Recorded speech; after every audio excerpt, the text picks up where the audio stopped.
الرحمن الرحيم الحمد لله رب العالمين والصلاة والسلام على سيدنا محمد وعلى آله وصحبه أجمعين أما بعد.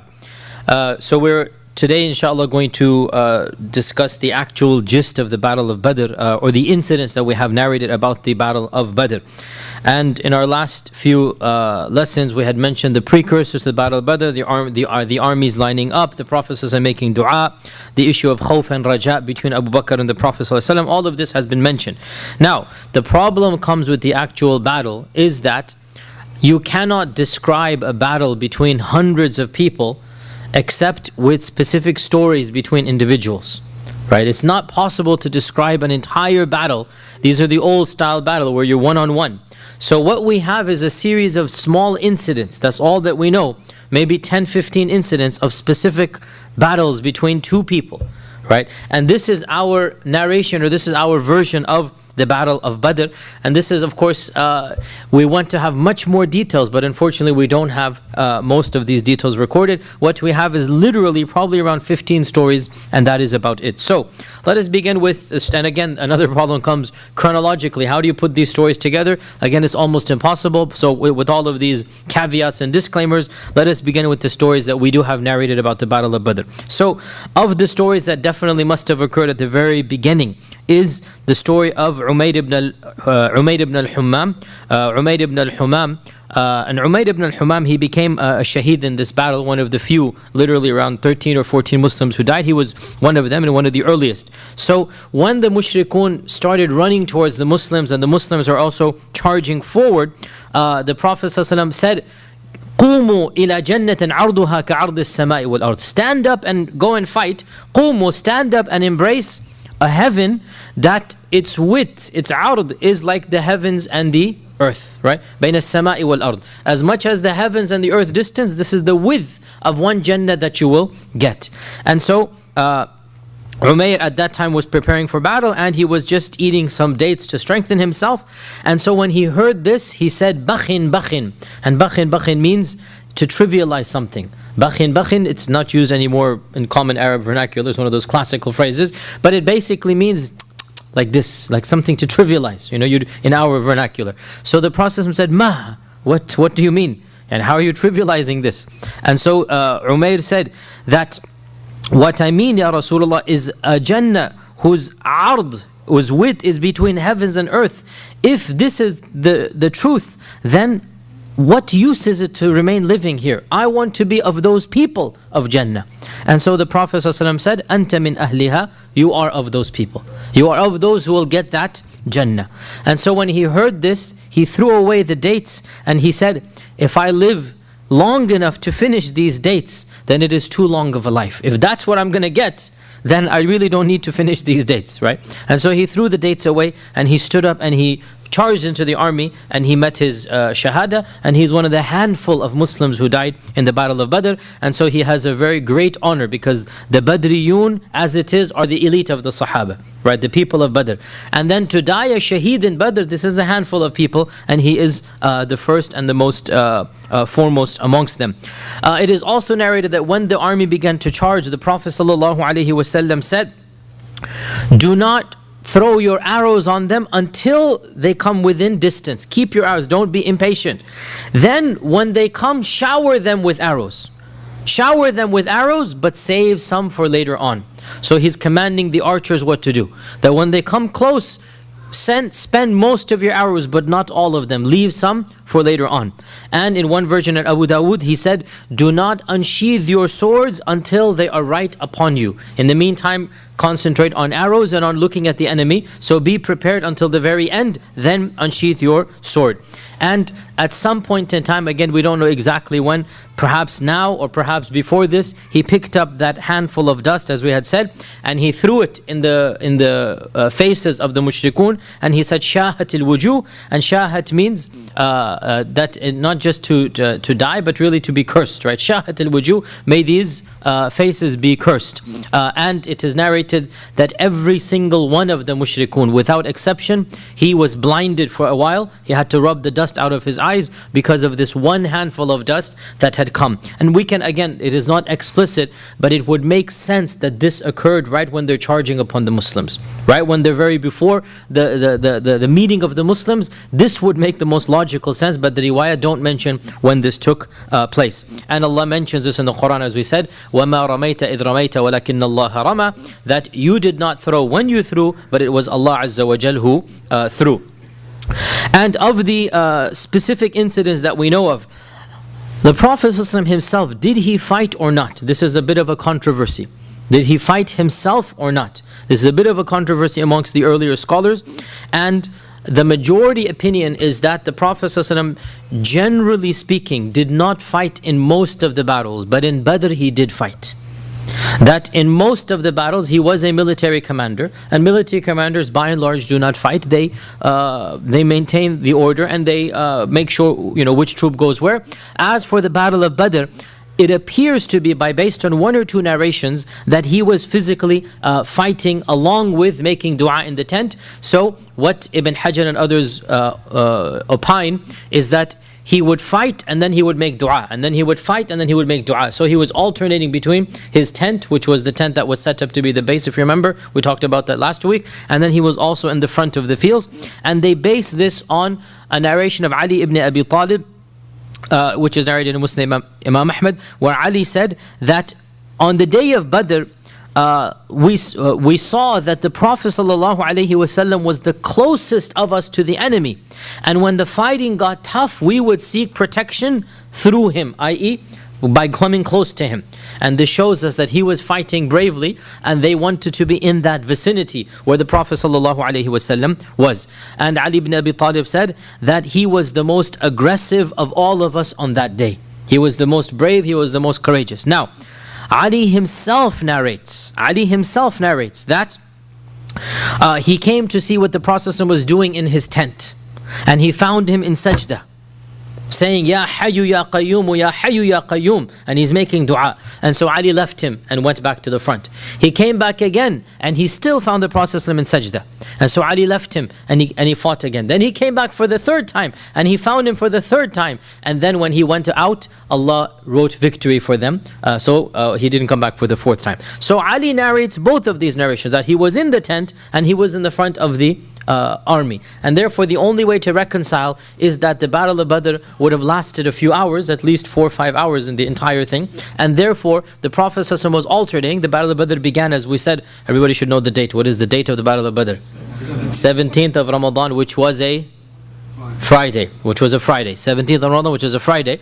And so the battle began basically early morning, we can say roughly 7 a.m. and after Fajr. It would have lasted up until midday, a few hours. So the Prophet ﷺ is alternating between the front of the army and between beseeching Allah subhanahu wa ta'ala, and Abu Bakr would stay with him wherever he went. And that is what Ibn Kathir and that is what Ibn Hajar, they both mention, that the Prophet and Abu Bakr, they kept on going to the front and then making dua, and Abu Bakr was guarding him when he was making dua. Then they go to the front and back and forth.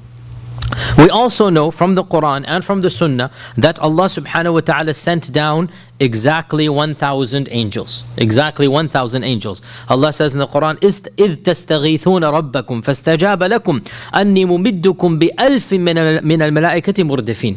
That when you were asking Allah for help, remember, when you were asking Allah for help, فَاسْتَجَابَ لَكُمْ, and Allah responded, أَنِّي مُمِدُّكُمْ, that I will help you. Mumid, I will help you. And this, we're going to get back to this verb. It's a very deep verb that Allah uses. I will help you. Not you sit back and do nothing, I'll take care of it. No, you do the job and I'll complete it for you. This is what amadda means, right? Amadda literally means you've done your job and you've just been pushed to get to the end. That is a very deep point here that we're going to come back to. So Allah says, Anni mumiddukum, I shall help you with 1,000 angels. Murdafin, it means that coming one after the other in hosts. They're going to be coming cavalry after cavalry, that they're all going to come to help you. And Allah says in the Quran, إِذْ يُوحِي رَبُّكَ إِلَى الْمَلَائِكَةِ, that when Allah inspired the angels, Anni ma'akum, I am with you. So Allah is telling the angels, go forth, I am with you. Anni ma'akum, fathabbitu alladhina amanu. Make the people who believe firm. And so they were made firm, their hearts were made firm, the soil was made firm, their weapons were made firm. So the angels, notice here, they helped the believers. The believers are raising the sword. The angels, the one who lowers the sword. We'll see this now, right? The believers do something with their hands. The angels complete the action. Not that the believers did nothing and the angels took the charge of them. No. Allah says in the Quran, فَثَبِّتُوا الَّذِينَ آمَنُوا سَأُلْقِي فِي قُلُوبِ الَّذِينَ كَفَرُوا الرُّعْبَ. I will throw fear, terror into the hearts of those who have done kufr. سألقي في قلوب الذين كفروا الرعب فاضربوا فوق الأعناق واضربوا منهم كل بنان. Then go and strike. This is a command to the angels. Go and strike at the unuq, at the neck, right? And also at every single, anan means joint or fingertip, or basically really every joint is really what is meant here. That every joint go and strike. Now imagine Allah is telling the angels, that go and strike them at their necks and at their every joint. And I am with you. How much more help do you need? This is the angels Allah Azza wa Jal is inspiring. And a number of stories have been narrated that the Sahaba saw physically the angels, that the Sahaba saw the angels. Of course, we already mentioned last Wednesday, that when the Prophet lowered his hands after Abu Bakr put them down and hugged him and said, enough ya Rasulullah, your Lord has answered you, right? As soon as he lowers his hand, he smiled as bright as the moon, as the Sahaba said. He was استنار كأن وجهه القمر. Literally, it's like the moon. And then he said, Allah has answered our prayer. Here is Jibreel, turbaned and armed. Here is Jibreel, turbaned and armed. He has come down with the angels to help us. So Jibreel alayhi salam, the Prophet ﷺ, informed them that he had seen them. Notice as well, subhanAllah, turbaned and arms and riding a horse. All of this is mentioned. Notice, even the angels have weapons. Even though they don't need weapons. They're angels. Even the angels have horses, which leads to the interesting theological question. There are animals within the ilm al-ghayb that have nothing to do with us, right? We know for a fact that even the jinns have animals, right? Bahimatul jinn we have, dabbatul jinn we have. That even the jinns in their world, they have creatures as well. So Allah has created creatures way beyond our imagination. وَيَخْلُقُ مَا لَا تَعْلَمُونَ. So even the angels have a type of horses. And the angels are armed and they have their swords, even though they don't need them. But all of this, we're going to come to the wisdom, and that is Allah subhanahu wa ta'ala wants to show us that we need to put in the effort. Even the angels need to put in the effort. They don't just say kun fayakun. Only Allah says kun fayakun. Even the angels, they need to put in the effort, and then they see the results of that effort. Of the stories that is mentioned, Ibn Abbas narrates that, and this hadith is in Sahih Muslim, that one of the Sahaba was in hot pursuit of one of the mushrikun, and he heard the sound of a whip coming from in front of him. You know the sound of the whip, that flash that comes. He heard the sound of a whip, and he heard a rider cry out, but he couldn't see. He heard a rider cry out, "Aqbil Hayzum, go forth Hayzum." Hayzum is the name of an animal. It's not, the animals have names. As you know, people give names to their animals. Hayzum is the name of a horse. And so he heard a rider calling out to his horse, which shows us even the angels name their animals, right? He calls out to their horse, "Go forth and attack Hayzum." And he saw in front of him that the mushrik that he was about to attack, when the sound of the whip came, his nose was simply chopped off without the Muslim lowering the sword. So the sword is up. Before he can lower it, the angel has done his job for him. And this is again the key point here, that the angels helped the believers. Every action they began, the angels completed it. Again, this is a very deep point here, that Allah Azza wa Jal showed that you need to get to that point. You need to raise your sword, then I'm going to help you, right? You're not going to sit in the tent and let it happen by itself. And when he came and he told the Prophet ﷺ, that this happened to me, and the man was killed by circumstances beyond my understanding, the Prophet ﷺ said, "You have told the truth, قَدْ صَدَقْتَ. I'm not accusing you, you have told the truth." That was a help that Allah had sent down from the Sama al-Thalith, the third Sama. You know, there's 7 heavens, سبع سماوات طباقا, right? So the third of those heavens, that angel is from that heaven, and he came to help you at this occasion. And once when Al-Abbas was brought as a prisoner of war, we'll talk about the story of Abbas, a very interesting story. That's next Sunday, next Wednesday, inshallah. When Abbas was brought as a prisoner of war, and Abbas was a strong man, and Abbas was a warrior, and the Ansari who bought him was a stout, short, yani not a very strong person, right? And so Abbas was like very angry. And when he got to the Prophet, this is of course the uncle of the Prophet, when he got to the Prophet, and before even the Ansari can say anything, he said, Ya Rasulullah, this man did not capture me, because he's embarrassed. Like, he's such a big man, and then here's this little Ansari, and half his size or something, and he's bringing him as a, this man did not capture me, right? And the man was saying, no, I captured him. Look, I have him in my hand, right? I'm the one who captured him. And so Abbas is looking around, trying to see, where is this man? He said, no, Ya Rasulullah, the man who captured me, he had parted his hair, and he was the most handsome man I have ever seen on a beautiful horse, black and white mixture. So Adlaj, it's the most beautiful horse of theirs, black and white mixture, and he's trying to look around. He goes, but I don't see where he is. I'm trying to see, this is the man, the big man, not this teeny guy. The big guy captured me. I want to, make sure you guys understand. This guy did not capture me, right? So the Ansari said, no, Ya Rasulullah, I was the one. I was the one who got him. And so the Prophet said, be quiet, for Allah helped you with a malakun kareem, a noble angel. Right? That you are not able to capture Al-Abbas by yourself. You were aided. You are right in your own perspective that you're running behind him and then you think you got him. But in reality, Allah Azza wa Jal aided you by a malakun kareem.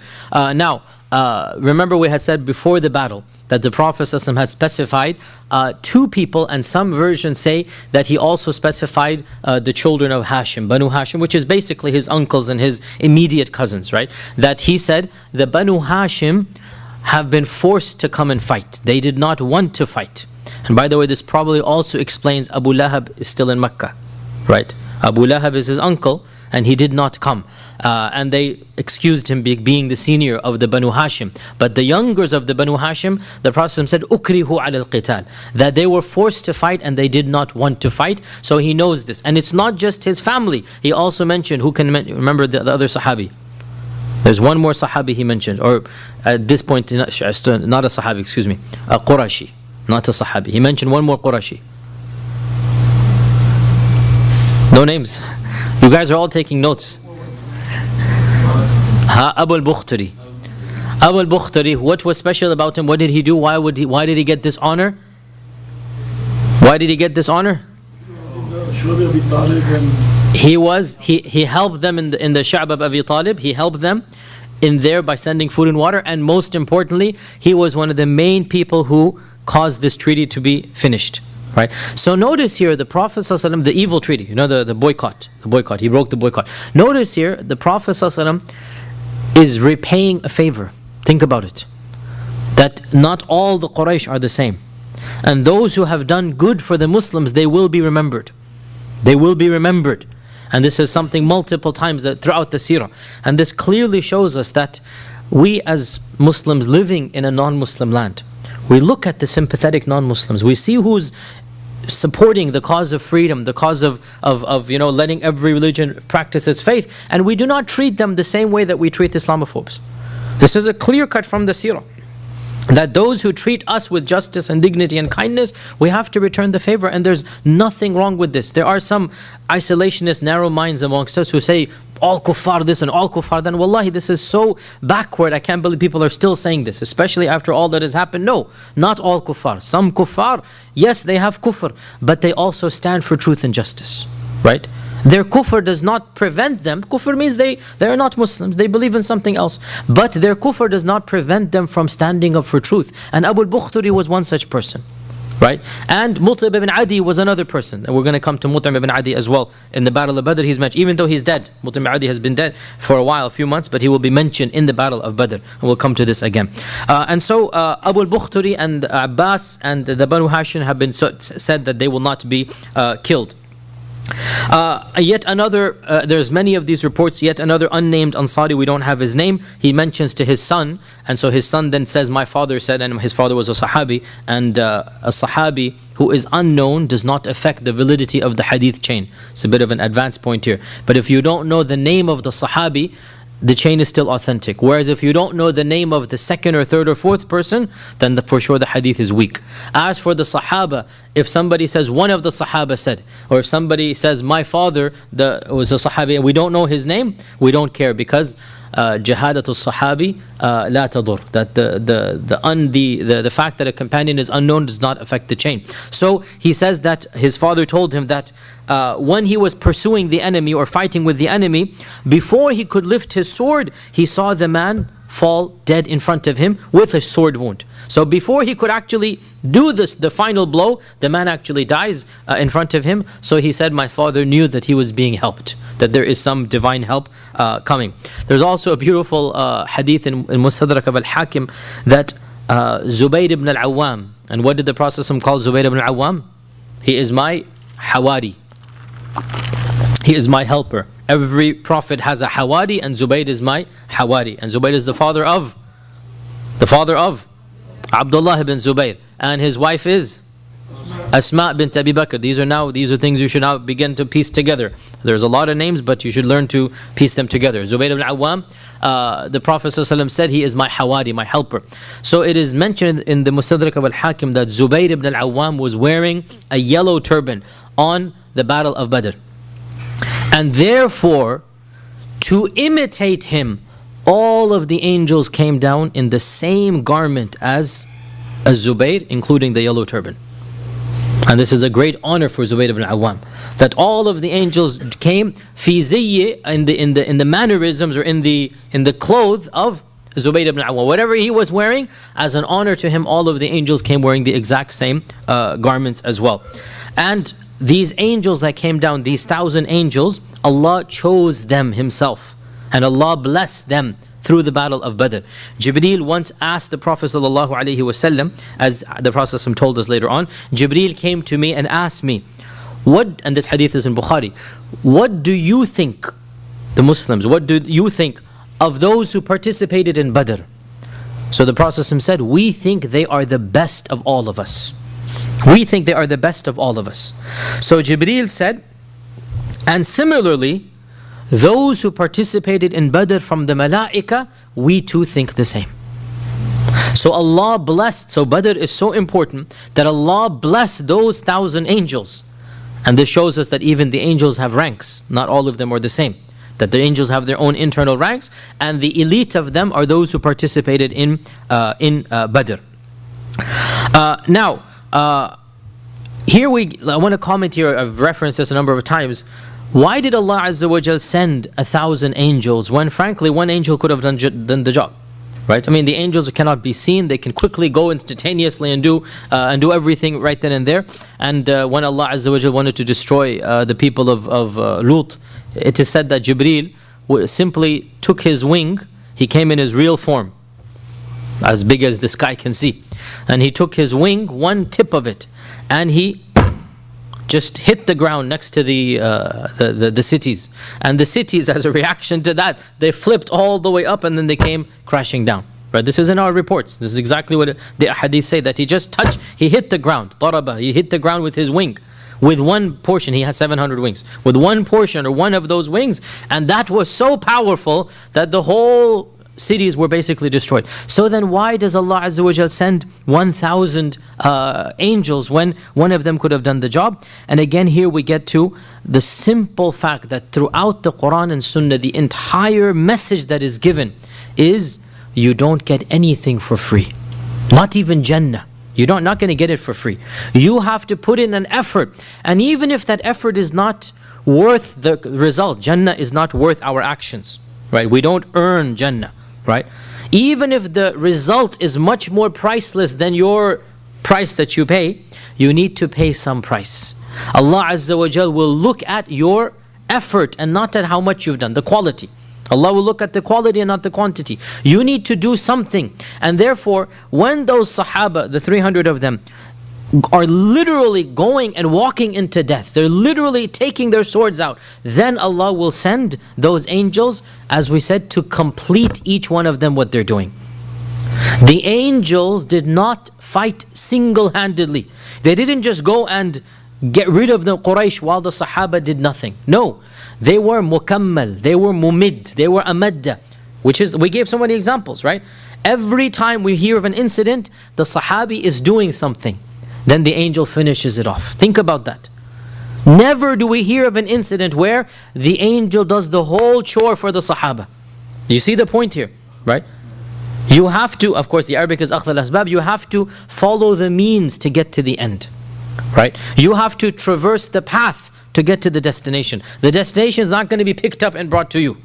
You need to get there, and even if you're not able to, Allah will bless you. But you need to put in the dedication to do so. I mean, subhanAllah, even Maryam alayhi salam, when she's all alone, and she's starving and she cannot do, she's in labor, right? And everyone who has children knows what labor means, right? Especially our sisters. She's in labor, she's hungry. And Allah says, don't worry, I'll bless you. But you need to shake the tree. You need to shake the tree. The dates did not just fall from the skies into her lap, right? She cannot stand up, so Allah says, okay, do what you can. What can you do? وَهُزِّي إِلَيْكِ بِجِدْعِ النَّخْلَةِ تُسَاقِطْ عَلَيْكِ رُطَبًا جَنِيًّا فَكُلِي وَاشْرَبِي وَقَرِّي عَيْنًا. Right? Even Maryam in that state, and she is the single best, اصطفاكِ على نساء العالمين, right? Still, she doesn't get it for free, right? She has to do something, and that is push the tree, shake the tree, and it will then fall onto you. Allah could have said, don't worry, I'm sending it to you. But again, here's the point here. And subhanAllah, if this is the case for people like Maryam, when she's giving birth to that miraculous child, Jesus Christ, how about me and you when we want something? Should we be sitting at home and saying, if it's decreed, Allah will give it to me? No, this is not the right attitude. Yes, if it's decreed, Allah will give it to you if you strive to get it. Yes, Allah will give it to you if you strive to get, if you take the asbab, if you follow the means to actually get there. And again, this is one of the most important lessons of Badr. One of the most important lessons, that the victory was ultimate. It was a miraculous victory. Yet still it was not given until the Muslims went the whole 9 yards. They're in the thick of the battle. Then Allah's help comes down and they see the help, right? That's tawakkul, isn't it? They have to get right to the battle. They're literally amongst the swords. They put their trust in Allah. When they put their trust in Allah, just like Ibrahim and Ismail, right to the very end, you raise that knife. Ismail is on the ground. Right at the very end, then Allah says, okay, you passed the test.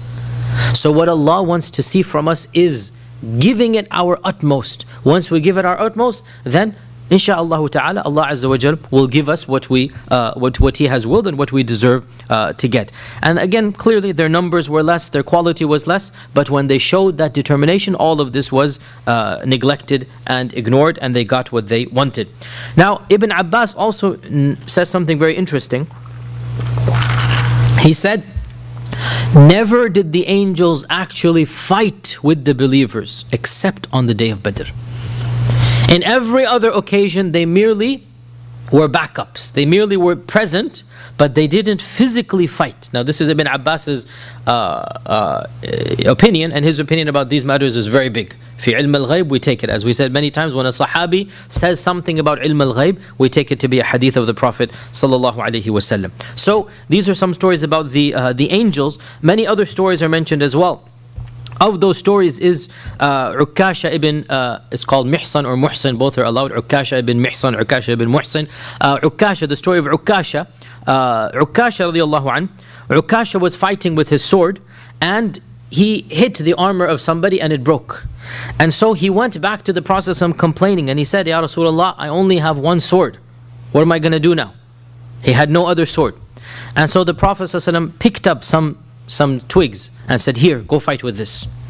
And so Ukasha took those twigs and he went into battle, and as soon as he lifted it, it became the best sword he had ever seen. And he kept this sword with him, and he used it in every single future battle until he died a shaheed against Musaylama al-Kadhab. He was fighting in the wars of the Ridda, and so Ukasha died a shaheed. Once again, look at the tawakkul here. The Prophet gives him twigs. He says, go fight with this, right? He doesn't say, Ya Rasulullah, you told me to fight with this. What do you know? This is what you call iman bil ghaib. This is what you call iman. The Prophet gives him some branches, go fight with this. The Prophet said, go fight. Khalas, sami'na wa ata'na. He takes it, he walks into the battle. He doesn't, I mean, can you imagine? Like twigs, what am I going to do? Right? But again, the Prophet said, go fight with this. I'm going to go fight with this. And raises it, and lo and behold, it becomes one of the best swords that has ever seen it. It retains its sharpness and its glamour, everything, till the very day that he dies. And it is said that they buried him with that sword. It's one of those legends, Allah knows how true it is, but they didn't want to keep it, and it makes complete sense that that is a blessed sword for him. So they buried it with that sword, and Allah Azza wa Jalla knows best. But again, this shows his tawakkul and his iman in Allah subhanahu wa ta'ala. Of the stories that is mentioned in somewhat detail, one of the highlights of Badr is the killing of Abu Jahl, Amr ibn Hisham, Abu Jahl. And of course we know that the Prophet ﷺ said he is the Fir'aun of this ummah. He is the Fir'aun of this ummah, and Allah subhanahu wa ta'ala willed that he be killed by two young teenagers. Two young teenagers, most likely they were 16 and 17 years old, right? Most likely they were very young. And in this there is a lot of hikmah as well, that this great tyrant is going to be killed by people that are, frankly, it's a bit demeaning for him to be killed by kids, right? Think about that. Somebody like Abu Jahl, for him to be killed by these teenagers, he wasn't killed by a mighty warrior. It's another humiliation for him. And of course it's an honor for them, and it's an honor for the Ansar, because they were both from the Ansar. And their story is mentioned in a lot of detail in Sahih al-Bukhari, and it is mentioned by eyewitnesses. Of those eyewitnesses is Abdurrahman ibn Auf. Abdurrahman ibn Auf says that when we were approaching the army in the Battle of Badr, I wanted to make sure that I was in good company. I was surrounded by strong men. Because you know what happens is when you're fighting one-on-one, if your companion finishes off the other, he can then come to help you. Right? And vice versa. So this is one-on-one battle is very different than the type of battle we have. It's a very different type of battle. We've all seen the types of movies where they show the chaos that takes place, right? So Abdurrahman says, I wanted to make sure I had strong men on my side. So I turned to my right, and I was disappointed to find a shab, a young boy.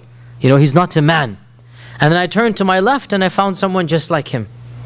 Small, thin, scrawny. These are not people that I want around me. So I was disappointed. I was looking for better support. Suddenly, one of them, he poked me. And he leaned, whispered in my ear so that the other one could not hear. Turns out those two were friends, right? And they had a competition going between them.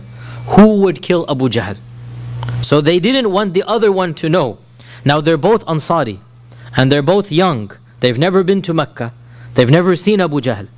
Right? These are both teenagers. So one of them poked Abdurrahman, and he said, Ya Am, هل رأيت أبا جهل? Have you seen Abu Jahl before? Abdurrahman, of course he's seen Abu Jahl. He goes, Naam, what do you want with him? So he said that I have heard that he has disrespected the Prophet ﷺ, and I have given an oath to Allah, a qasam to Allah, that if I see him, my shadow, it's an Arabic expression, beautiful, my shadow will overlap with his shadow until one of the two of us is dead. Beautiful expression here, right? That close, yeah. That the both shadows are not going to remain standing. We will overlap with one another until one of the two of us is dead. And so Abdurrahman said, if I see him, I'll tell you, don't worry. He goes, barely had I got back to my position when the other one poked me and asked the exact same question. And I told him the exact same answer. So the both of them have a competition, and they don't want their companion to know that they're going to be the first to get there. And so when we were fighting, Abdurrahman said, so when he heard this, he said, I felt comforted that the two of them had spirit now. Even if they're young, they have, mashallah, tabarakallah, spirit. And so when we were fighting, I saw in the distance, Ibn Hajar and others mentioned that Abu Jahl was standing in a grove of trees. So it was a type of protection.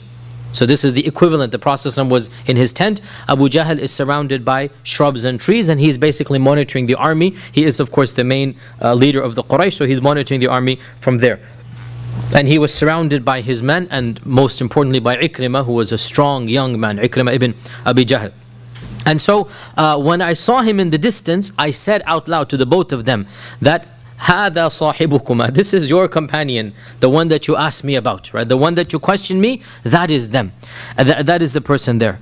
So he said, as soon as I said this, the both of them darted into the army to get to him.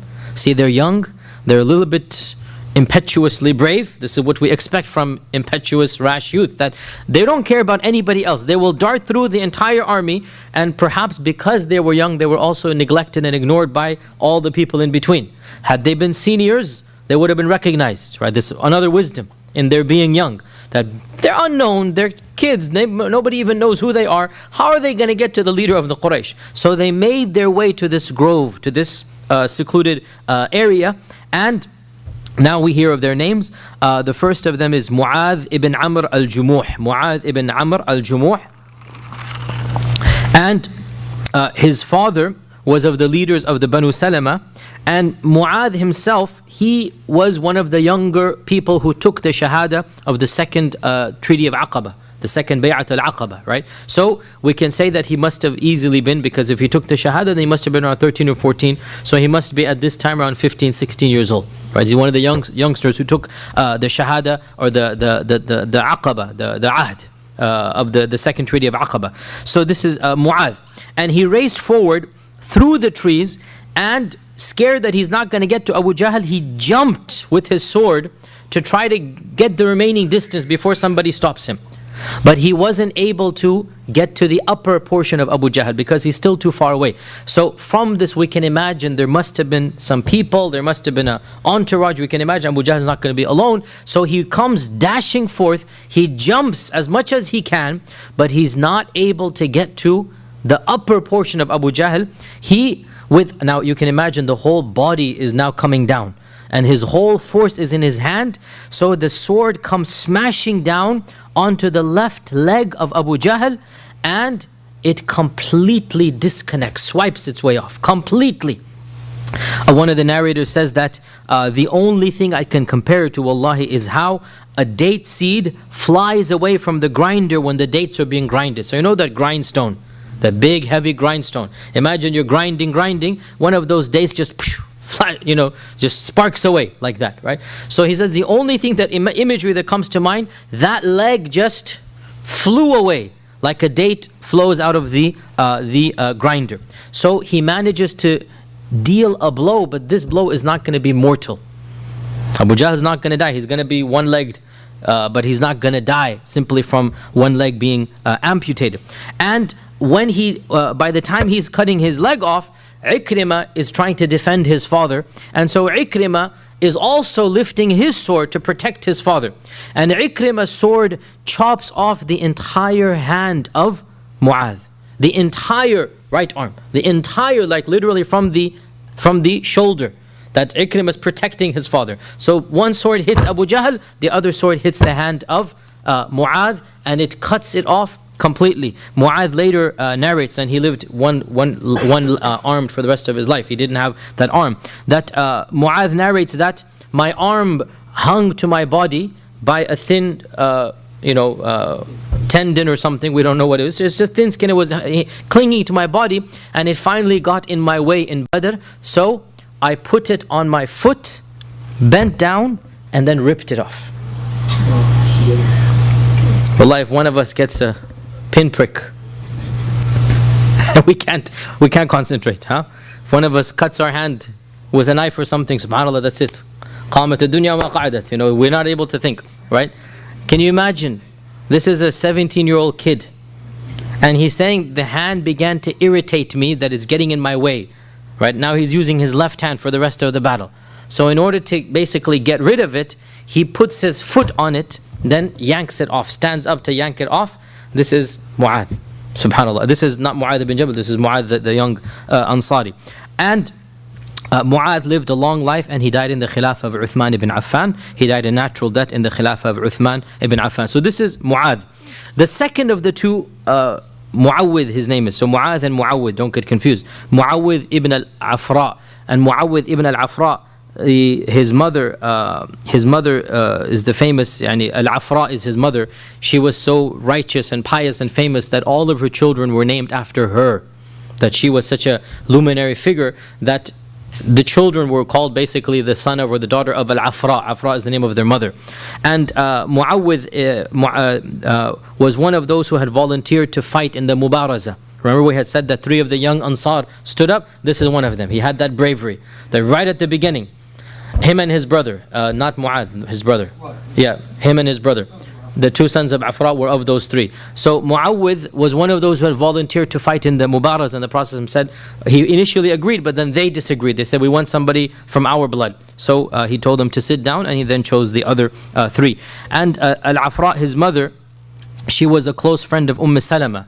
Salama, in fact, when the Battle of Badr is taking place, Salama had moved into Al-Afra's house, just for safety, for security, for comfort. She didn't want to be alone. So Salama was living with Afra in these days that Badr is taking place. And Al-Afra, she had 3 sons. 2 of them became shaheed in the Battle of Badr. Muawwidh is one of them. And he had a brother as well, the one that also stood up to fight. Both of them became shaheed in the Battle of Badr.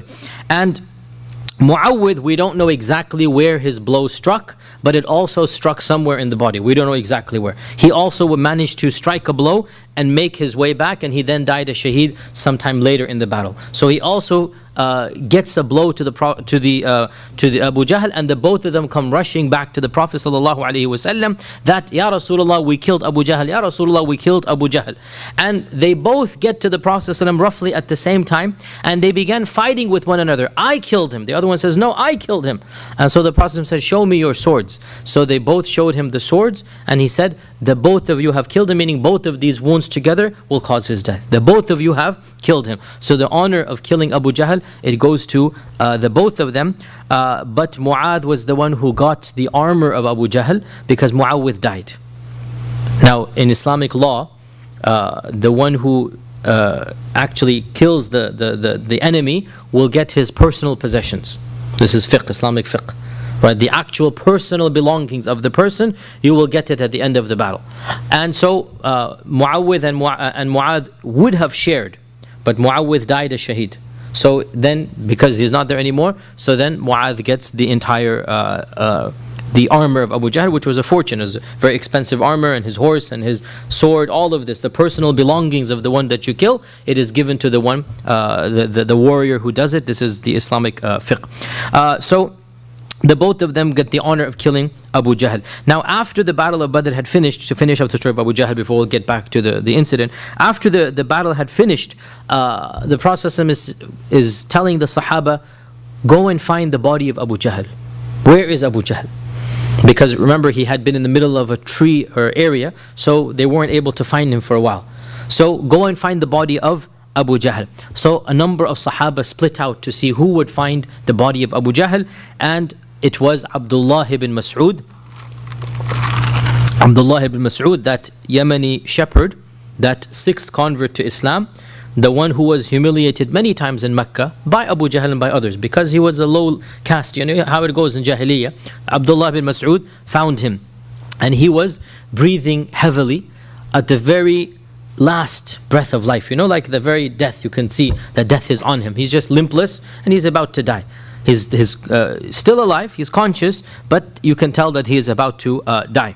And so, of course, he recognizes him immediately, and he places his foot on the chest of Abu Jahl. Abu Jahl is lying on his back, he's about to die. He places his foot on the chest of Abu Jahl and says that, do you finally admit that Allah has disgraced you? O adu Allah? Do you finally admit that it's over, we have that, basically we've won, that Allah has disgraced you? And to the very end, he remained obstinate and stubborn, and he said, how have I been disgraced? And how have I been disgraced? A person killed by his own people, meaning he's actually trying to put the blame on them. You killed me, shame on you, after he's trying to kill them. Think about it, right? How am I the one who's disgraced, he's saying? I'm a person who's been killed by his own people. So he's trying to the very end, throw the blame back on them. And this is the sign of a, what can we say? I mean, Fir'aun, I mean, just like to the very end, he sees the gharaq, right? He sees it to the very end. At least Fir'aun tried to embrace Islam, we can say. Abu Jahl to the very end, obstinate, threw it back at him. I'm not the one who did anything. You're the one who killed me. And he asked, he probably was, Allah knows, delirious or whatever, I mean, the very last day. So he said, tell me, what is the result of the battle? Who has won today? Probably still is not in his full senses. And so Ibn Mas'ud says, Allah and His Messenger have won. Allah and His Messenger have won. And he then noticed the foot on his chest. So he said to Ibn Mas'ud, you have stepped on a high place, O son of a shepherd, and you're putting your foot on me. You have stepped on a high place. And that was the last thing that he said, because Ibn Mas'ud took his sword and attempted to kill him, but Ibn Mas'ud's sword had been made dull by the whole day of Badr. So his sword is too dull, and it's not managing to inflict that wound. And so he hit the hand of Abu Jahl, and Abu Jahl's brand new gleaming sword, which had not been used on the Battle of Badr, falls out, and he uses his own sword. He takes Abu Jahl's own sword and he kicks off the helmet, the mighfar, and he then gives to him the final death blow. But he would have died anyway. So Ibn Mas'ud got an honor, but not the full honor. That he would have died anyway, but the very end it was Ibn Mas'ud who basically gave him the final blow. And then he came back to the Prophet saying that, Ya Rasulullah, I found the corpse of Abu Jahl. And the Prophet said, Allah, you swear by Allah? He said, yes, I swear by Allah. 3 times, like this is a very big news. And the Prophet said, show me his body to confirm. So they went and he saw the body, and this was when the Prophet ﷺ said, هَذَا فِرْعَوْنُ هَذِهِ الْأُمَّةِ, that this man, this is the only time he said this, and that's why we call him this. This was the Fir'aun of this ummah. This was the Fir'aun of this ummah. Of the people who met a very evil end was Umayyah ibn Khalaf. And again, we notice, especially in the story of Umayyah, that Allah's justice is infinite, that as you do unto others it shall be done unto you, that those whom you hurt, those whom you cause problems to, they will be able to get their own revenge. We see this especially in the story of Umayyah ibn Khalaf. And I already mentioned that Umayyah was a coward, and Umayyah had tried to bribe his way out, and Umayyah did not want to go, and Umayyah was shamed into going. Why? Because deep down inside he was scared. The Prophet ﷺ had told him, if I ever meet you outside of Mecca, you are not going to live. And he was terrified because he knew deep down inside that this was true. So he was scared of leaving Mecca. But his arrogance got the better of him, and they shamed him into coming, and he remained a begging coward to the very end. When he saw that the Quraysh had fled, as we're going to come to this in a while, when he saw that his own people had fled, he began looking at somebody that he could get on his side. And one of his best friends in the days of Jahiliyyah was Abdurrahman ibn Auf, that rich businessman, right? Abdurrahman ibn Auf was a rich businessman in the days of Mecca. Then he gave up everything, as you know the story, in Medina. Then he started all over again and he became rich again. So Abdurrahman ibn Auf and Umayyah are both rich businessmen in Jahiliyyah. And they have a very strong bond from the days of Jahiliyyah. So much so that when Abdurrahman converted, he remained good friends with Umayyah. He didn't, like that friendship did not diminish. That they had and he didn't persecute, Umayyah did not persecute Abdurrahman. The only thing, by the way, Abdurrahman, his name was Abdu Amrin. And so when he converted, he changed his name to Abdurrahman. And Umayyah said, I cannot call you this. Why? Because I don't know who is this Rahman. I don't know who is this Rahman. You know the Quraysh refused to believe in Ar-Rahman. وَهُمْ يَكْفُرُونَ بِالرَّحْمَنِ, right? And so Abdurrahman said that I'm not going to respond to my old name of Abdu Amrin. I'm not going to respond to that. So they said, what can we do? So he said, okay, I will call you Abdul Ilah. Are you fine with that? So Abdurrahman said, yeah, okay, I'm fine with that. So Abdul Rahman would always be called Abdul Ilah by Umayyah. So one of those strange things. So the only name that would call Abdul Ilah, Umayyah would call him always Abdul Ilah. So when he sees Abdul Rahman, Abdul Ilah passing by, he holds on to him with 2 hands. And he notices that Abdul Rahman ibn Auf has in his hands the armor of somebody who has been killed. And so he's taking this armor back to his place, to his tent, Abdul Rahman. So he says, oh Abdul Rahman, what if, or sorry, Abdul Ilah, we never call him Abdul Rahman. Oh Abdul Ilah, what if I were to give you much more than this armor. What if I were to give you many milking camels? Camels that are giving milk are the most expensive, right? I'll give you as much as you want. Get rid of this and protect me. Take me as a prisoner and I'll give you as much as you want, right? Begging for his life to the very end, thinking he'll be able to buy it out. And so, Abdurrahman is a businessman, even on the battlefield. And it is a halal transaction, completely halal. So he throws away the armor and he holds on Abdurrahman, and he had a son with him, a young man with him.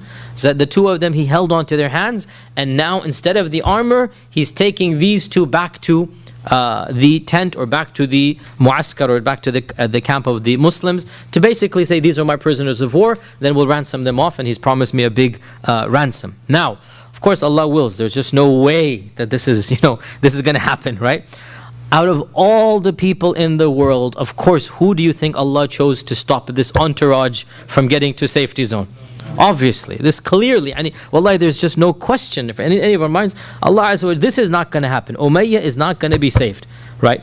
So, before they get to the camp, and this is the key point here, because they're still on the battlefield, the war is still going on, right? And a number of things can be said here. Firstly, the laws of war have not yet been revealed. The laws of qital have not yet been revealed. As we're going to see, what happens to the prisoners, they didn't know what to do. What happens to the ransom, they don't know what to do. What to do? All of this is, the war booty, the ghanima, they don't know what to do, right? So all of this is going to come down later on. So firstly, it was the laws of Islam about qital had not yet been revealed. Secondly, technically they're still on the battlefield, and this is a key point. They're not actually in the army yet, in the safety zone. There's still, war is happening. So it's a gray area. It's a gray area where the rules met or not, completely gray. So Allah Azza wa Jalla intended this, that Bilal sees Abdurrahman carrying or holding Umayyah's hand as prisoners now, and just walking back. And Bilal says, Umayyah ibn Khalaf, Ra's al-Kufr, the leader of Kufr, you are giving him security? Wallahi la najawtu in naja, which basically means, over my dead body. It's literally what it means, right? Over my dead body, you're going to get this man back there, right? Now, Abdurrahman begins begging and pleading. Because, it's halal, nothing wrong with this. He wants plenty of riches. It's like, these are my prisoners, Bilal. Calm down, Bilal. It's all right, Bilal. These are my prisoners. But Bilal is getting more and more, and he's raising his voice, right? Umayyah ibn Khalaf, Ra's al-Kufr, la najawtu in naja. And he keeps on raising his voice until finally he calls a group of the Ansar for his help. And he said, this is that man that did what he did to me. This is that man. And the Ansar now, they know exactly who this man is now. Because Bilal's story is, if it's well known to us, what do you think to them? Imagine, right? Out of all of the Sahaba, our children, they know Bilal's story more than they know anybody else's. Isn't that true? Right? The Ahadun Ahad, that's the point, that Allah Azza wa Jal preserved his legacy, really like He preserved almost no other legacy. The one story that every child knows is the story of Bilal. Allah has preserved his izzah and honor. So the Ansar, Bilal comes to them, a group of Ansar, they're not really mentioned, and he brings them to Abdurrahman. And Abdurrahman now has to negotiate with all of them, right? And he says, these are my prisoners. Now he doesn't want to say they promised me money, because that would really be bad. But he's saying, these are my prisoners. They have entrusted themselves to me. And Bilal keeps on saying that you are not going to save this man. La najutu in naja, I will over my dead body. Until finally they surrounded Abdurrahman ibn Auf, the whole group of Ansar. And over his negotiations, they began prodding and basically sticking their swords in. So much so it is said that Abdurrahman tried to stop them with his own body. Now he's not going to fight Muslims over this, but he's trying to stop them, and they would go underneath his hands. Like they don't want to hit him either, right? So they're trying to get him. And he was wounded, Abdurrahman was wounded in the foot by one of the swords, that when they're going underneath it, it hit his foot as well. And he would show that wound as long as he lived, that this is the wound that I got on the day of Badr because of Umayyah. And eventually, they managed to kill the both of them, Umayyah and his son. They managed to kill the both of them. And Abdurrahman would say till he died, may Allah have mercy on Bilal. not only did he stop me from getting my 2 ransoms, I never got the armor back as well, right? I lost everything. And he still remembered, I lost everything on Badr, that I got this and I was going to get this, and now, may Allah have mercy on Bilal, I neither got this nor did I get that. And again, subhanAllah, here we have the same voice that would cry out, Ahadun Ahad, that was the voice that caused Umayyah's death. That same loud voice that will call out Ahadun Ahad, the same voice, right? Allah Azza wa Jalla will that it will come back now to haunt Umayyah. And it was that voice that brought the help of the Ansar and managed to kill Umayyah ibn Khalaf before he reached the safety of the camp. And Umayyah ibn Khalaf as well, subhanAllah, the only person who was not buried was Umayyah ibn Khalaf. All of the pagans, Quraysh, all of them were buried. Umayyah ibn Khalaf, when they found his body after the battle had finished, they found his body and he died on a bed of pebbles. SubhanAllah, look at this, right? He died on a bed of pebbles, which was what he would put Bilal on, right? And whenever they tried to lift him up, the flesh would just decompose. They couldn't pick him up. That wherever they tried to, they just couldn't. So they had to leave him on those pebbles, and they put more pebbles on top of him to bury him. If that is not qadr of Allah, think about that, right? Now, what is happening in Alim al-Barzakh, we can easily imagine. We can easily imagine, right? What is happening in the Barzakh with those pebbles. Like Allah wants to demonstrate that as you punished Bilal, now you are going to be punished. That people will see. So Umayyah was the only person of the Quraysh that was not given a burial, because they couldn't pick him up. And they just let him rot there. And because you have to cover a dead body, so they took those same hot burning pebbles of the desert, right? And they just threw it onto his body, so that his body was covered in the very sand and the very pebbles that he would torture Bilal with. They left his body over there. And again, if this is not qadr of Allah, kama tadinu tudan, as you do unto others, so it shall be done unto you. We see this throughout, not just even the seerah, throughout the previous nations, throughout. This is the sunnah of Allah Azza wa Jal. Allah has sunan as well, routines as well. This is the sunnah of Allah, kama tadinu tudan, as you do unto others, it shall be done unto you. Another incident of Badr that is mentioned, another tragic incident of Badr, is the incident of Abu Ubaidah Amir ibn al-Jarrah. Abu Ubaidah Amir ibn al-Jarrah. That Abu Ubaidah, of course, is an early convert. He's a muhajir. He is fighting alongside the Muslims. And his father, Jarrah, was on the side of the Quraysh. And Jarrah was one of those bitter enemies who could not stand his son having converted. And that anger was so jealous, was so evil, that he wanted to kill his own son. Jarrah wanted to kill his own son. And so whenever Jarrah would see Abu Ubaidah, there's long lines of people fighting. Whenever he would see Abu Ubaidah, he would make his way to Abu Ubaidah, his own son. He wants to kill his own son, that he cannot stand his own son having converted. And every time he sees his father coming, Abu Ubaidah simply goes somewhere else. He doesn't want to fight his own father. Out of respect and out of love and out of human courtesy, really, that his father's coming, go fight somebody else. I don't want to fight you. So he would go somewhere else.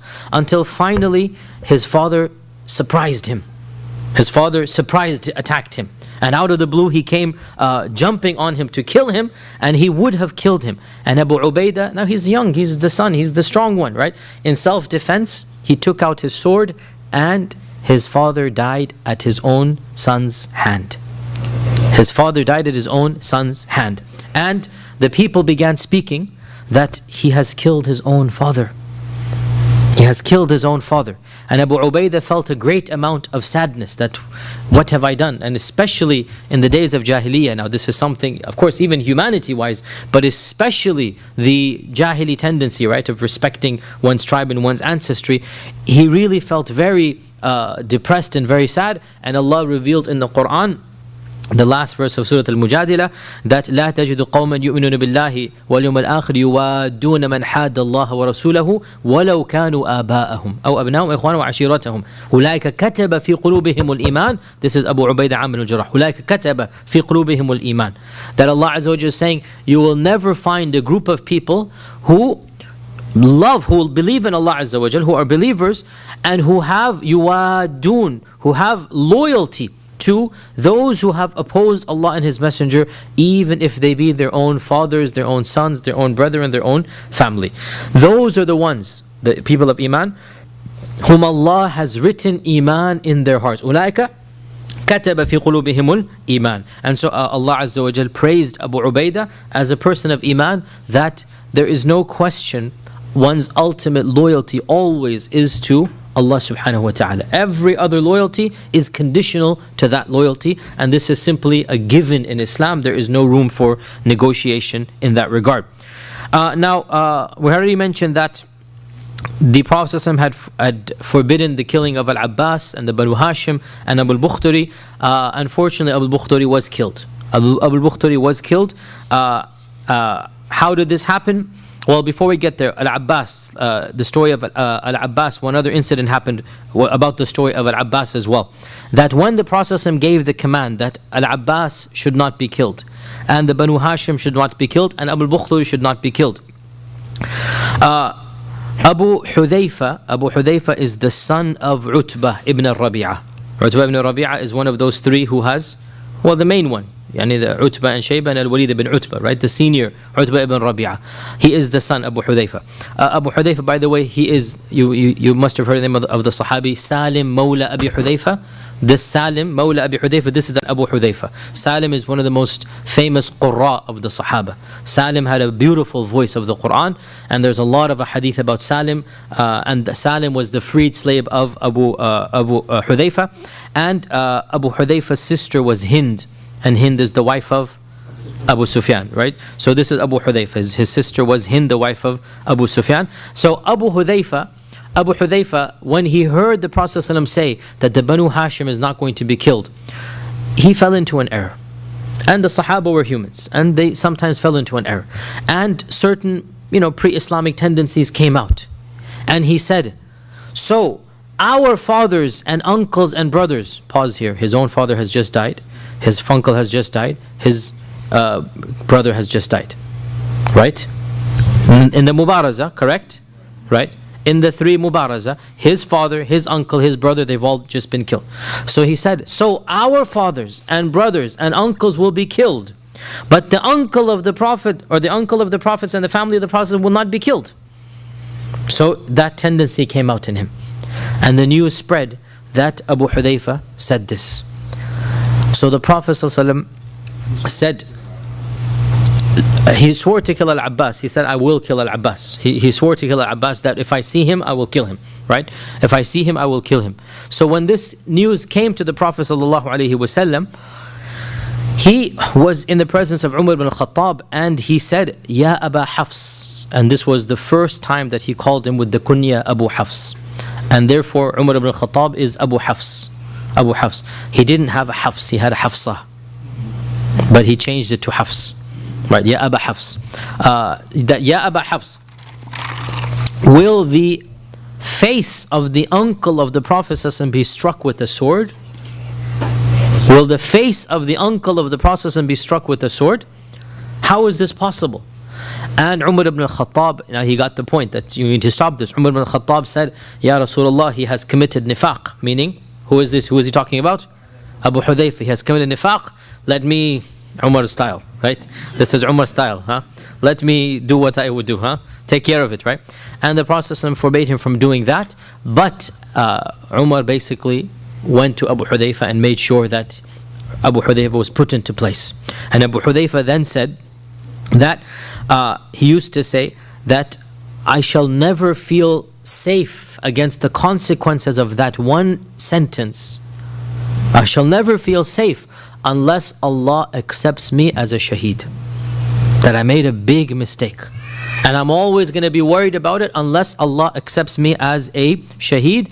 And Abu Hudayfa, his dua was accepted, and he died a shaheed in the battle of Yamama, which is again against the Murtads, against the battle of Ridda. Battle of Yamama, he died a shaheed over there. Now, a number of points here. Firstly, even the greatest of the Sahaba, they are human and they can fall into an error. Therefore, if one of us makes a mistake, have heart that people far better than you fell into far bigger mistakes than you. Imagine somebody saying this. Imagine somebody saying, I will kill the uncle of the Prophet ﷺ, and he's on the side of the Prophet ﷺ. Can you imagine how guilty he felt, right? Imagine he fell into an error and he realized his error and Allah forgave him. So those who make mistakes, we all make mistakes, and people better than us have made far bigger mistakes than us. But they turned around, they repented, and Allah repented on them. Secondly, notice the wisdom of the Prophet ﷺ, that he handled it in a very wise manner. He expressed his frustration to Umar. He didn't directly go to him because that would have been too humiliating. This is very, now imagine now Abu Hudayfa would have just wished that the earth swallows him up, right? So he goes to Umar. He knows what Umar is going to do, and that is to put him in his place, right? And he expresses his frustration. Then behind the scenes, Umar goes and puts Abu Hudayfa in place, right? Again, look at the wisdom of the process. That he realizes this is an emotional thing. He shouldn't punish. He shouldn't do anything because this is an emotion. He excused him basically for what has happened to his own father and uncle and brother right now, right? Literally, he's just lost all three an hour ago, right? Literally. So the Prophet ﷺ is irritated that this is happening, but he doesn't do any repercussions. There are no repercussions. There's no consequences because one's emotional state is overlooked here, and therefore he tells Umar to deal with it, and Umar indeed deals with it. And also, by the way, so after the battle was finished, and all of the bodies are going to be basically thrown into the well. We'll talk about that next Wednesday. So when the body of Utbah, which is his father, is now being dragged to be thrown into the well, Abu Hudayfa, his face became very pale, and you could see the effects of grief on him. Now notice here, subhanAllah, the Prophet ﷺ has just heard Abu Hudayfa say this about his uncle, but now the matter is over. So the Prophet ﷺ goes up to him, and this is the way of reconciling now, right? This is the true leader now, that he's now showing him that, look, I understand, let's not keep this, ignore this now, let's move on. And he goes to him and he consoles him, and he says, perhaps you feel hurt at what you see. Now they're seeing his father being dragged, literally, because there are too many bodies. You're not going to show the honor you will to that enemy that you will to the Muslims, right? The Muslims got their own burial, they were dug graves. The Quraysh, the pagans, they just were thrown into a well, and the well was covered up, right? We're going to talk about that next one day. So they're seeing the body being dragged. The Prophet ﷺ, and this man is just Abu Hudayfa, radiallahu anhu, has just threatened his uncle. But this is now forgotten. Khalas, bismillah, let's move on. So he tells him, لَعَلَّكَ تَجِدْ, perhaps you find this, difficult to see this. And Abu Hudayfa says, Ya Rasulullah, I have no doubt that my father died on kufr. I'm not feeling sympathy for his kufr, but I knew from my father wisdom and love and great care. After all, he's a father, right? And frankly, Utbah was one of the better of the Quraysh. He was of those who gifted the grapes, right? Utbah was the one who gifted the grapes in Ta'if. So I knew from my father wisdom and siyada, leadership and nobility. He was a good person, and because of this, I had hoped that Allah Azza wa Jal will guide him to Islam. But when I saw what has happened to him and realized that he died in kufr, then this has grieved me that he died in the state of kufr. And so the Prophet ﷺ made dua for Abu Hudayfa and asked Allah Azza wa Jalla to bless Abu Hudayfa. And this shows us again that the true leader that the Prophet ﷺ was, that this incident happened a few hours ago. Now this is his way of showing Abu Hudayfa that, look, I don't hold any grudge against you. Okay, you made a mistake, it was emotional, I realized that. And he comes and he consoles him basically, and in his own way. He consoles him about the death of his father, Utbah. I guess we only have a few minutes left. So one of the stories we'll do is Abu al-Bukhtari. It's also said Abu al-Bakhtari. Both of these names are mentioned. Abu al-Bukhtari ibn Hashim, the one that was forbidden from being killed, he ended up being killed. And his story was that one of the Ansar, al-Mujdir ibn Ziyad, when he saw Abu al-Bukhtari, he said to him, Ya Abu al-Bukhtari, we have been forbidden from harming you. We have been forbidden from harming you, so surrender yourself and I will take you back to the camp. Surrender yourself and I'll take you back. So Abu al-Bukhturi said, how about my friend? They were together fighting. How about my friend? So the man said, we don't have any laws about him, where he's going to be fought, and that's not my business. Is I'm not allowed to harm you. And so Abu al-Bukhturi said, no, let not the women of Quraysh say that I saved myself at the expense of my friend. Let me not die a death that I will be, or let me not live a death that I will be mocked because of my cowardice, right? And so he then charged, and when he charged, the Sahaba had to defend back, and the same Sahabi who killed him, he came to the Prophet and he said, Ya Rasulullah, I tried my best to take him prisoner, like you said, but he refused except to fight, and so I had to kill him. So he was excused for this. He was excused for this. And inshallah, we'll stop over here because the next bit is a bit long, and so we'll leave that for next Wednesday, bi'idhnillahi ta'ala. Before I open the floor for questions, just point out that the ACO meeting is taking place next Sunday at what time? 6 p.m., right? 6 or 7 p.m.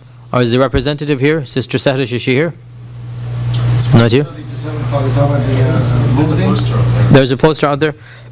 I was told to remind all of you, and it's a very necessary thing to know about what is going on, and especially locally here in Tennessee, the people that are running for office, and what we have to do to help out. And it's a bit of a fundraiser for this organization that alhamdulillah has proven to be very effective in the anti-Sharia campaign in Tennessee. We have seen what they have done. So I will be there. We have a state senator coming as well. One of the senators, state senators of Tennessee is coming as well. We have Sister Ramziya, who's the lawyer and the activist from Nashville, coming down. This is next Sunday. So inshallah ta'ala, I encourage all of you to purchase a ticket and to go there and to support them and see what they're doing. The other announcement is that inshallah ta'ala, from next Tuesday, and you'll get an email about this, from next Tuesday we will be starting our advanced class from 7:30 to 8:30. From 7:30 to 8:30 we'll be starting our advanced class, and the topic has been changed because of a number of issues. So we'll be talking about the creation of Adam alayhi salam and the benefits from the creation of Adam. And this is a multi-series, a number of different tangents about the benefits from the creation of Adam alayhi salam. This will be starting inshallah ta'ala next Tuesday, and we'll send an email out for everybody. And unlike this class, that class will have some rules, and there will also going to be some payment. That have you decided how much, or you're going to decide it? Okay, so 20 per person, 30 for family. This is a registration fee, and it will last basically until the Christmas break, inshallah. It'll last until the Christmas break, around the 20th or something, whenever, or a little more, 15th of December, something like that. So it'll last around 5-6 weeks. With 1 week break, I won't be here, but basically that will be lasting there. So that's next Tuesday. The other announcement, what else? There was something else. We're also going to have November is coming, and November means Thanksgiving. So we will be having a Thanksgiving dinner with hot corn, inshallah, on November 15th. The ticket sale will do the solid ticket sale on Monday. So November 15th at the Heart Song. At the Heart Song. Start selling the ticket on Friday. First come, first served. It's a limited thing. Okay, November 15th, and the tickets will be sold on Friday. And one more very, yes. Oh yes, of course. So we are also raising funds that we're going to give to Islamic Relief for Hurricane Sandy and the victims of Hurricane Sandy.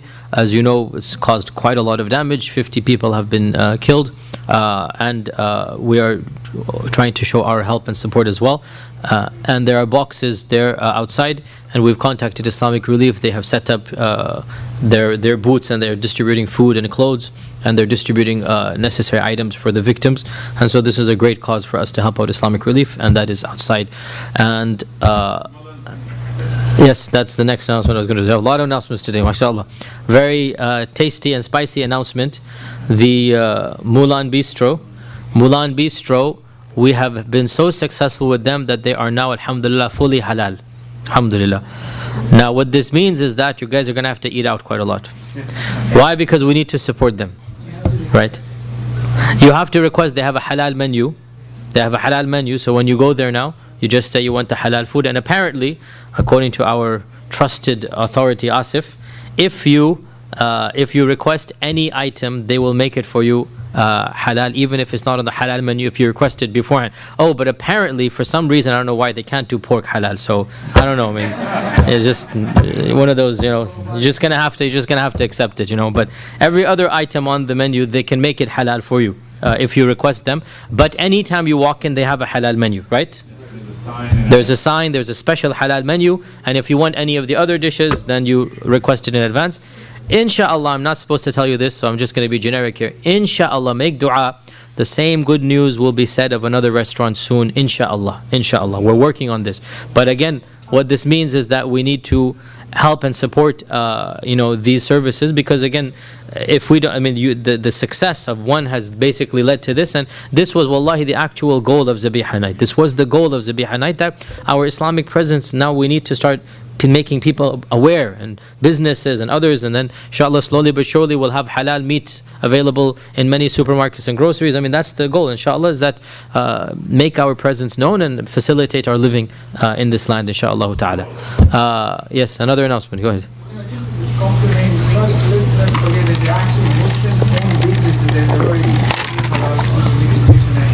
Yes, of course, it goes without saying that there are a handful of Muslim businesses. We wish there were much more. There's only a handful of halal businesses. We definitely need to support them as well in their efforts, and they've been doing this much longer than these other companies. So, alhamdulillah, one of the few halal entertainments we have over here is to take the family out for a meal. And so, inshallah, once every while, whoever can afford it should, patronize all of these, establishments and help them out, inshallah ta'ala. Yes. Zubair ibn Awwam was a Hawari. Who were the other Hawaris? La, we only have one name mentioned. Yes. Go ahead. You mentioned about the same subject a while back, that you guys are going to form a committee to go and actually not only promote but also guard. The idea is still there. The brother's asking about forming a halal monitoring committee to make sure that the stores are selling halal. The idea is still there, but there are some logistical issues that are not easy to solve.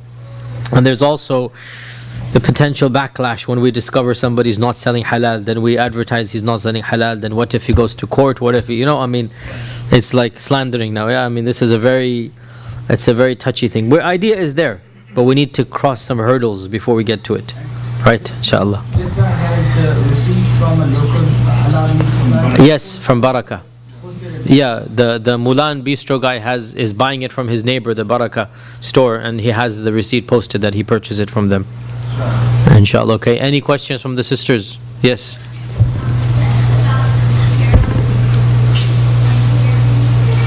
Very, very softly. Can you raise your voice? I can hear you now. Yes.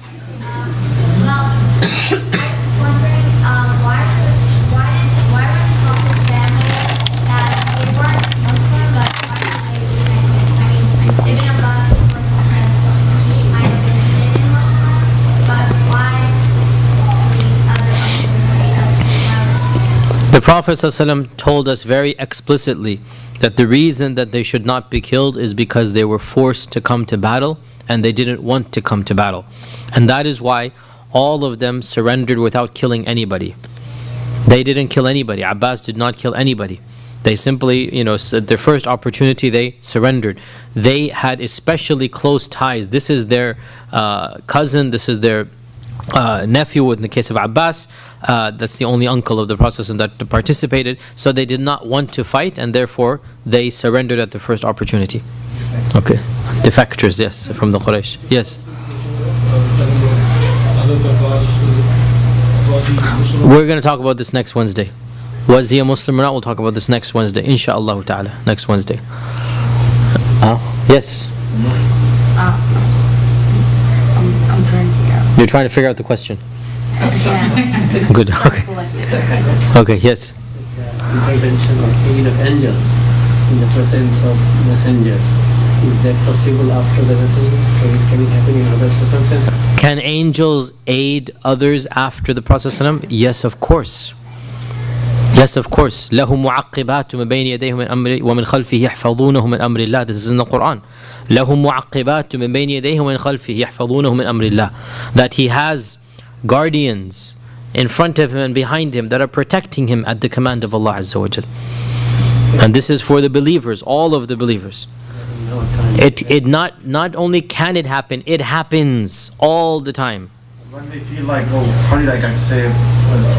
Yes, it is very possible. Yes, exactly. This is very possible.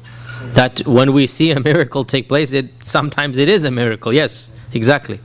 Confrontation in a battle situation. Yes, in a battle situation as well. And there are mutawatir reports from people that, in the days of Afghanistan now, you all are older than I am. I remember stories from those who had gone there. You also, eyewitnesses, people that have gone there and then told us things that are simply mind-boggling.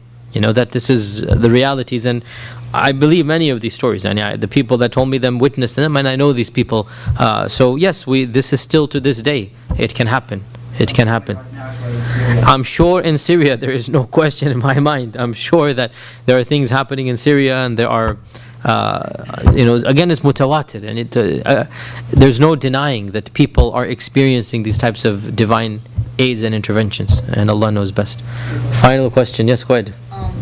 You had said that two people wanted to kill Abu Jahl, and then later on, Prophet ﷺ, he sent out some people to go look for him. For the corpse, yeah. Yeah, but the person who found him actually killed him. So as we said, the person who found him who was he? Ibn Mas'ud.